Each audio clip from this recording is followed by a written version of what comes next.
भगवान परशुराम किसके अवतार थे? जानते हैं दोस्तों, कहा जाता है विष्णु के छठे आवेश अवतार।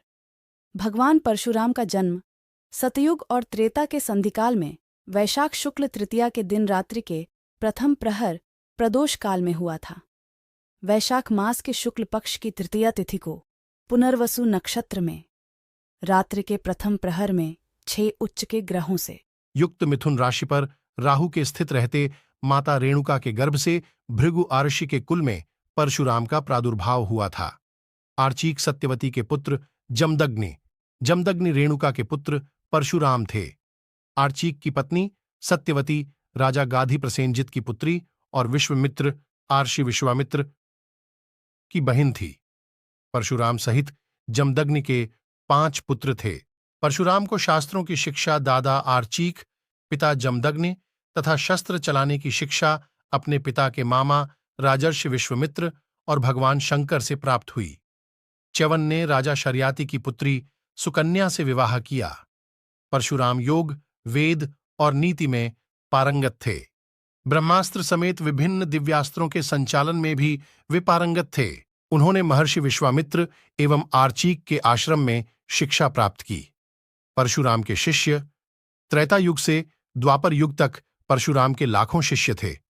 महाभारत काल के वीर योद्धाओं भीष्म, द्रोणाचार्य और कर्ण को अस्त्र शस्त्रों की शिक्षा देने वाले गुरु, शस्त्र एवं शास्त्र के धनी आर्षि परशुराम का जीवन संघर्ष और विवादों से भरा रहा है। फिर वहां परशुराम आए और तब जमदग्नि ने उनसे यह कार्य करने के लिए कहा। उन्होंने पिता के आदेश पाकर तुरंत अपनी मां का वध कर दिया। यह देखकर महर्षि जमदग्नि बहुत प्रसन्न हुए और परशुराम को वर मांगने के लिए कहा।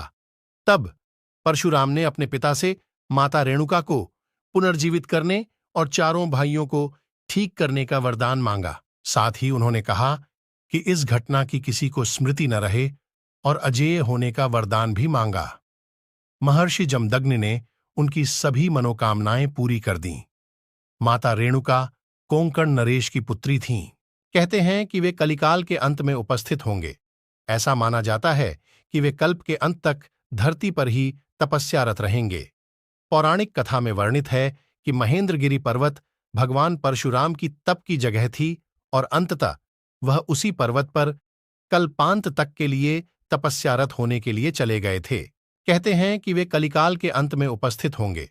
ऐसा माना जाता है कि वे कल्प के अंत तक धरती पर ही तपस्यारत रहेंगे।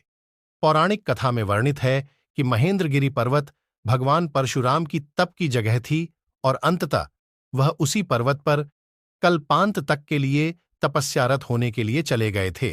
भगवान परशुराम को विष्णु भगवान का 6वां अवतार माना जाता है।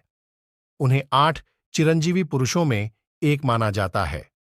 ऐसी मान्यता है कि भगवान परशुराम आज भी इस धरती पर मौजूद हैं। हमें उम्मीद है आपको ये कहानी अच्छी लगी होगी।